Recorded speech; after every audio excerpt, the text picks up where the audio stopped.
Hello and welcome back to the Game Room. You know what I love? Video games. You know what I love talking about? Games. And it seems like a lot of people these days who cover games seem to hate them. Or at least the people who play them.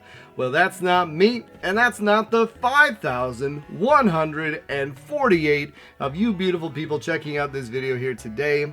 We are going back to the PS4. I've done one video on this system. I have a bunch of games for it, and I figured let's take another look at some PS4 games. As a reminder, are the prices on these games gonna really go up?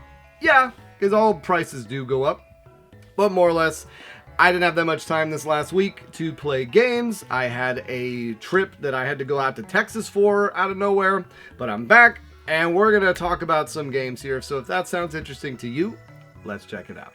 There's a lot of games out there, some of which you've never even heard of. That's where I come in. My name's Luke. I've been playing games since the age of 2, and I have no life. This is my game room. Alright, the first game we're going to talk about today is a game that you actually can find in almost a complete package now. I think it might be on Switch, PS5, but I still liked getting this back in the day. It was a return to form for a classic 8-bit NES style of beat 'em up, and the game I'm talking about is Double Dragon 4.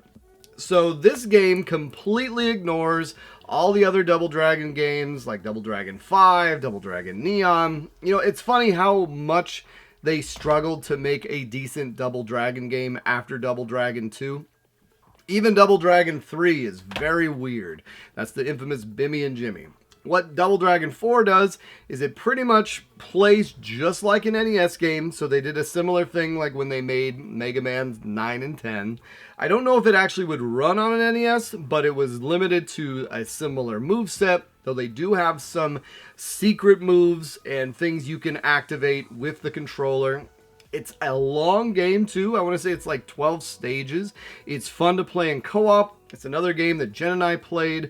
Beat 'em ups tend to be good games, guys, for people who are not quote-unquote gamers, because this one, Streets of Rage, and anything I've played in the beat 'em up genre, Jen is really taken to as someone who is not a traditional gamer. This game was no exception. I covered this way back, I want to say in 2016 or 17 when it originally came out. Had a great time with it then. The reviews on it were not spectacular. I still disagree with those reviews. I think this is one of the better beat 'em ups. It's nowhere near Streets of Rage 4, but for what it was trying to be, which was an NES game that came out in the 2010s, mission accomplished. They haven't really done much else with the series since then, other than re-releasing compilations. I know Double Dragon Neon even got a physical edition, which I really did not care for that game that much, though that one's probably far harder to find. But this, yes, Double Dragon 4, there are other ways to pick it up, but if you like old school NES games, if you like beat 'em ups, if you played Double Dragon 2, cannot recommend 4 enough. It probably, to be honest, is my favorite of the Double Dragon games. It's a nice nostalgic trip down memory lane, but it also introduces some new fun concepts as well. The end of the game gets very brutally difficult with the kind of the endless tower level and things like that. But it's a fun co-op experience. I have beaten it. I do enjoy it. And I think there's an endless mode too, if I remember, which is also fun. So that's one to pick up. Like I said, you can find it anywhere, but just more or less, I want that game to get more love. Alright, now here was a game that was the Vita's surprise darling that really, in my opinion, put the Vita... I mean, not that the Vita was ever really on the map, but as far as a quote-unquote killer app or a game that would make the Vita worth playing, this game was the one I heard everyone talk about, and they made more or less a... I don't know if I'd say it's a sequel as much as it's sort of a light spiritual successor remake of that game. And they put it on the PS4, and it kind of came and went and did not have the kind of cultural zeitgeist that the Vita one had, which I'm not sure why. And that game was Tearaway Crafted Edition. the Unfolded, or Tearaway Unfolded Crafted Edition. And this game was so revolutionary in the way it utilized paper, where you could kind of almost in a Paper Mario-esque style. It's made by the Little Big Planet people, but it was huge on the Vita, and I think it just came out too late on the PS4. By the time the PS4 version of the game came out, it had been maybe 3 or 4 years, and for some reason it just got buried. Like, I'm not, still to this day, I'm not sure why. I haven't played it. If you can see the game, I've wanted to, I've never opened it, but it's something that is just an oddity. It's interesting, and as much as everyone loved the Vita one, maybe it was the controls, maybe it utilized interesting mechanics as far as the way you interacted with it, but I'd love to know, what am I missing here? Like, have any of you guys played the PS4 version of this? Is this a really good game that needs to get more play, or was it sort of a, flash in the pan, flavor of the month type thing that maybe just other games did, or just wasn't as cool? Like maybe when Mario 3D World came out, it kind of just blew it out of the water. I don't know, but that one still that one still is pretty funny. All right, here's a game that did not get a physical copy in the West. I only learned of this because it is, I think Metal Jesus uses it in his intro sometime, and I saw him talk about it.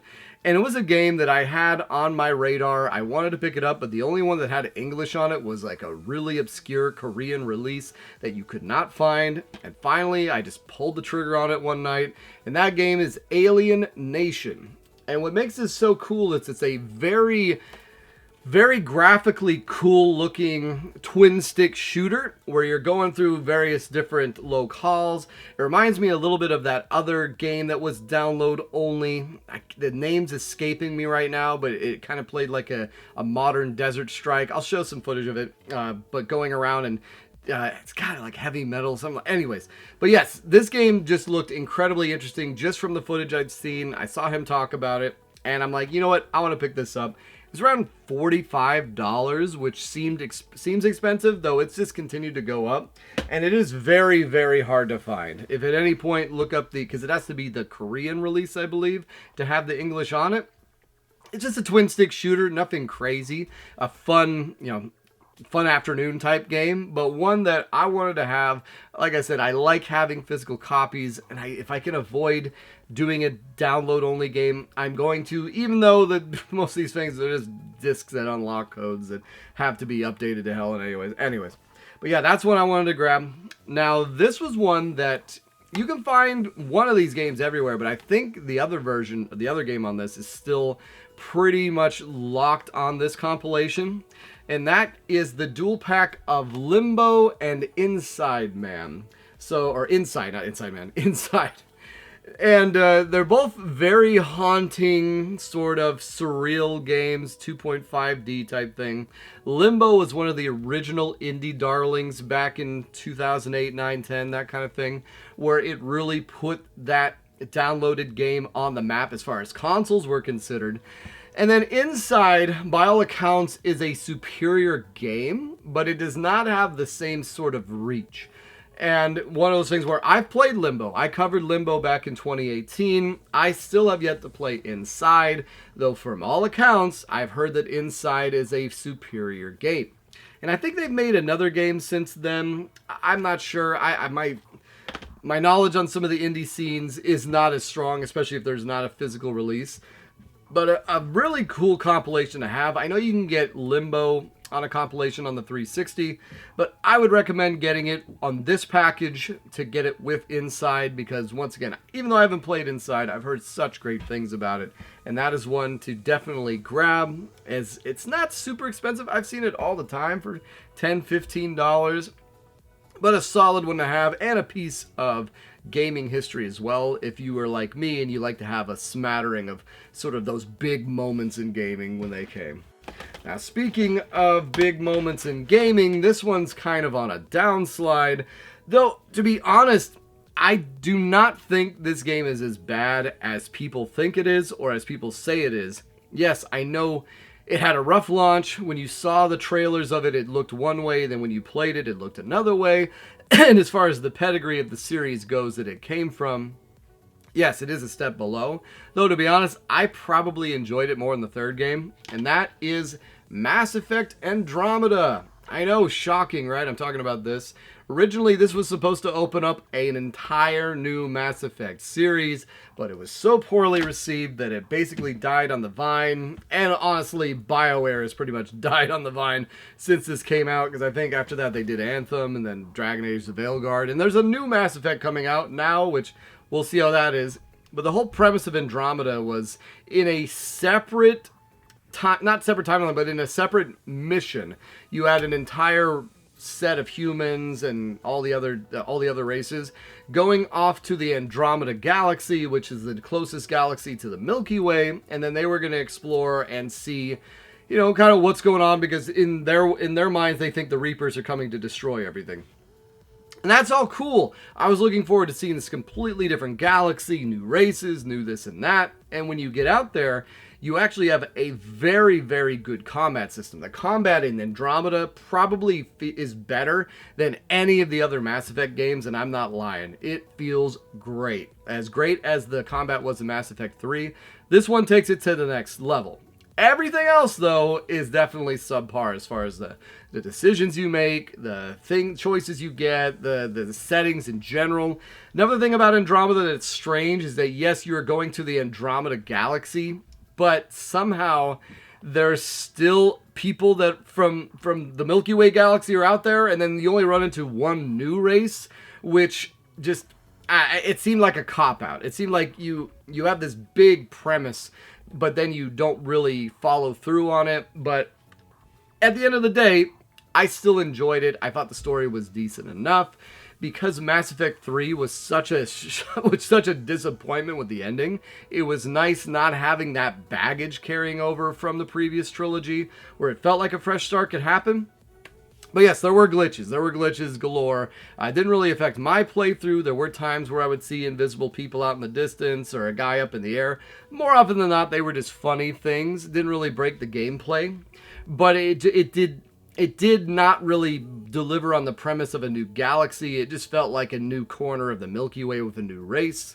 But overall, I still think it's a solid game. You can find it for like $5. This is another like Order 1886 situation where it's a very, very good game. It just did not live up to the expectations, which seemed to happen a lot in, say, 2014 to 2019.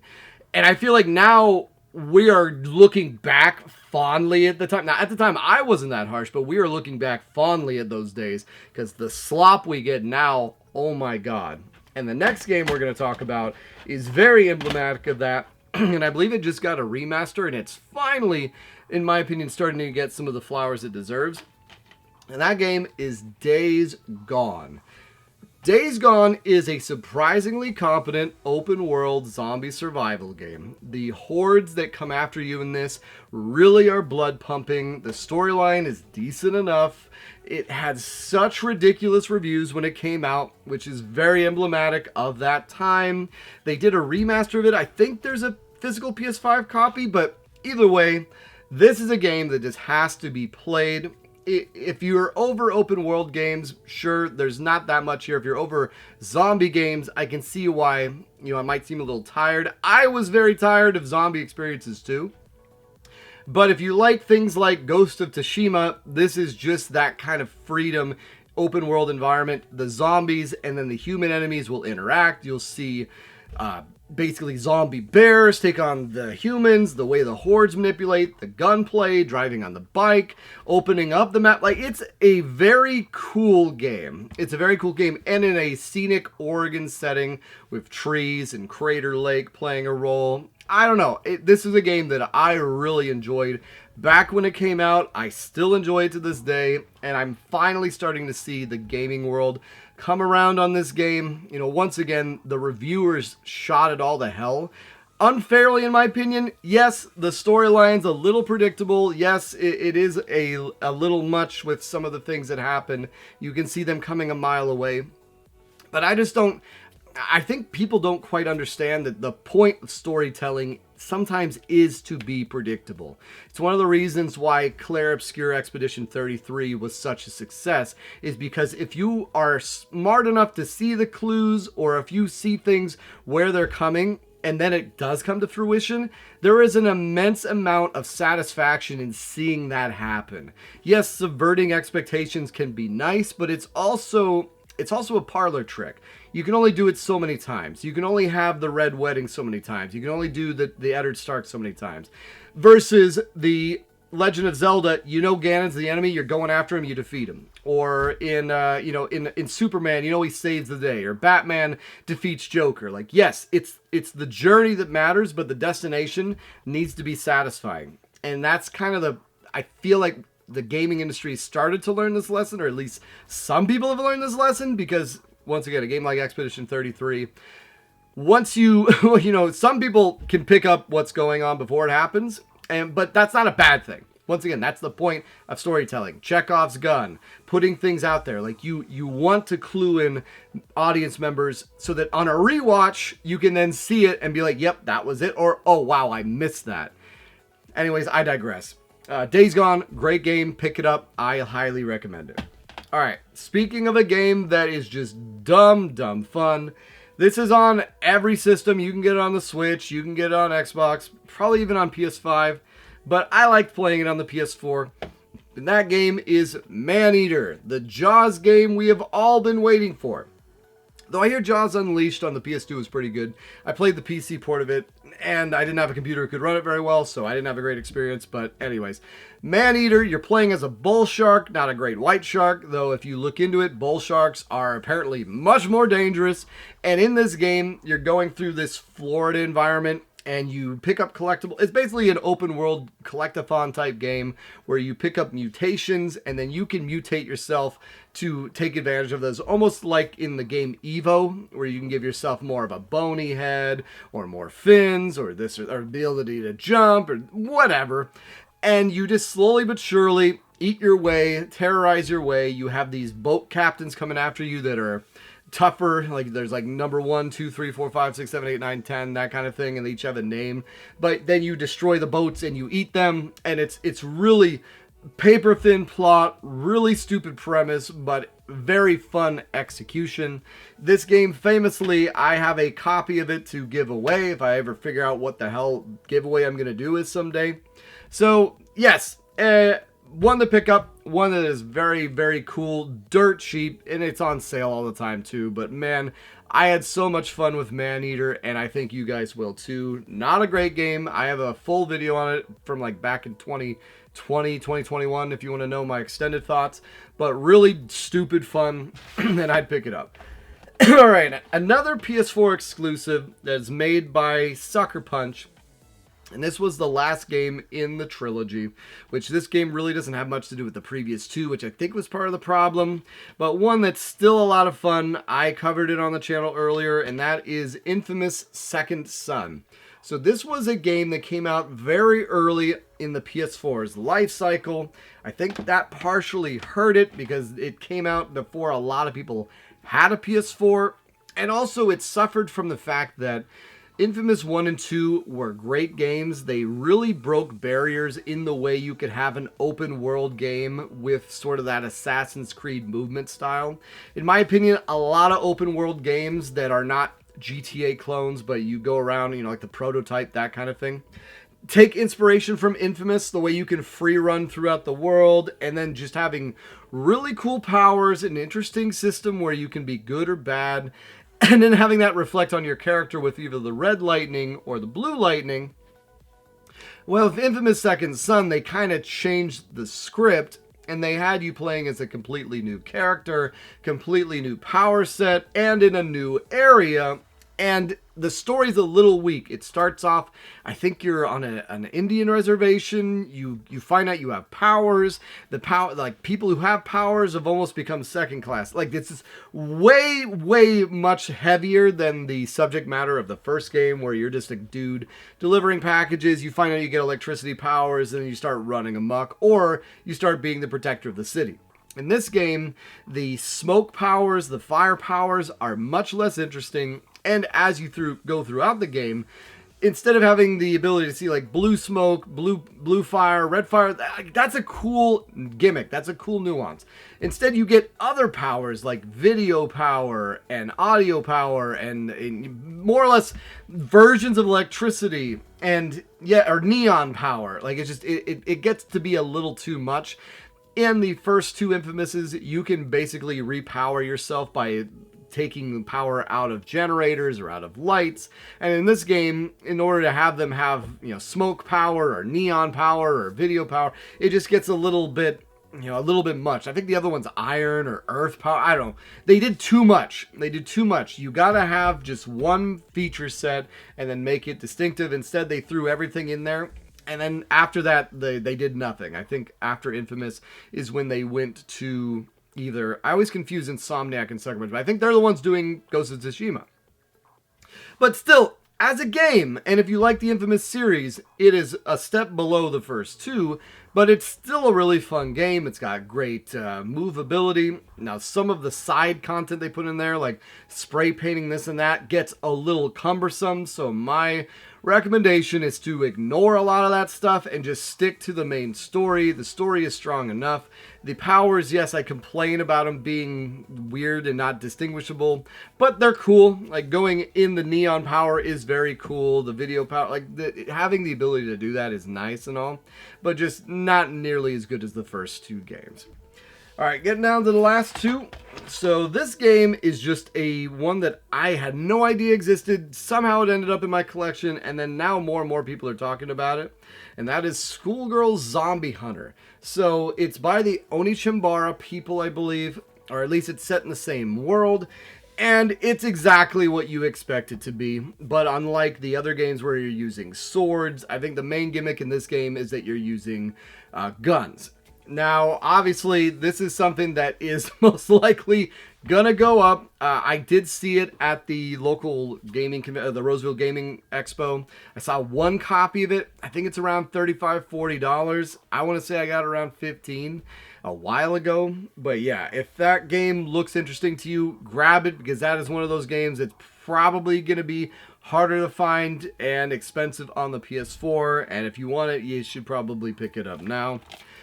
And then the last game we're going to talk about, this was actually a game that was released on the PS3. It is by Vanillaware. Everyone loved it, and yet it did not get enough play. And then they did a PS4 remaster, and the same kind of thing happened. But I still wanted to pick up a copy of it, and that is Dragon's Crown Pro. So this is another side-scrolling beat-em-up type game, though the thing with it that kind of either love it or hate it is that it is a progressive game where you get items, you get power, you get level ups. There's 6 different classes you can play as, and they are very exaggerated proportions. So yeah, you can see what I mean here in the footage. I liked playing as the Amazon. There's a warrior, there's a mage, I think a hunter, a dwarf, maybe a thief. I don't know. It's been a while since I played it, but it is compatible to be played online with the PS3 version, which is cool. And it's just a really stylized, fun game. I love Vanillaware. I loved Unicorn Overlord. And it's an Atlas release, so you know it's going to get harder to find. And the PS4 version, I feel like, is the definitive one to get. Though I can't really tell you if there's much extra content besides the PS3 one. But it just looks better, runs better, and is one of those games that is going to be much harder to find as the time goes on. When it came out, it was hard to find. I don't remember it being available all that long, and is just really, really dumb fun. I think it's up to 4 players if you want to play it. You go through the levels several times. That's kind of where it gets irksome. I really dislike it when games make you do that. Crystal Chronicles had that kind of problem. Minecraft Dungeons had that kind of problem. But what are you going to do? Solid game, really good combat, crazy art style, and something that if you're interested, you should pick it up. And there you have it. That is 10 PS4 games you should pick up before the prices go up, even though, yeah, I know. Some of these games aren't really going to be that expensive. Mass Effect Andromeda never will be, but still. Hey, We're talking about games, guys. I just want to thank you all again for being here. Nothing much news going on. Thank you guys for the well wishes last time. There actually was, in Nostalgia Bait here, they had a sequel come out to Happy Gilmore, which Happy Gilmore was one of my favorite comedies growing up. And, it's always one of those things where, how bad is it going to be? And I'm here to say, to be honest, Happy Gilmore 2 was pretty damn good. Not gonna lie. It reminded me of Dumb and Dumber 2. So not Dumb and Dumberer, but the Dumb and Dumber 2 that came out 20, 30 years later. In my opinion, Happy Gilmore 2 is much better than Dumb and Dumber 2, but it's one of those things where it respects the characters, other than one early decision, which I understand why they did it to set up the plot, but it is kind of depressing. You know how it is with all these things, you unwind the happy ending, but in order to justify the rest of the movie, I'm okay with it. I'll allow it. Really thought it was decent. And if you guys have Netflix, you should check it out. But anyways, that's it for this week, guys. As a reminder, I release a new video every Tuesday. It's been so nice getting a hold of you. Take care.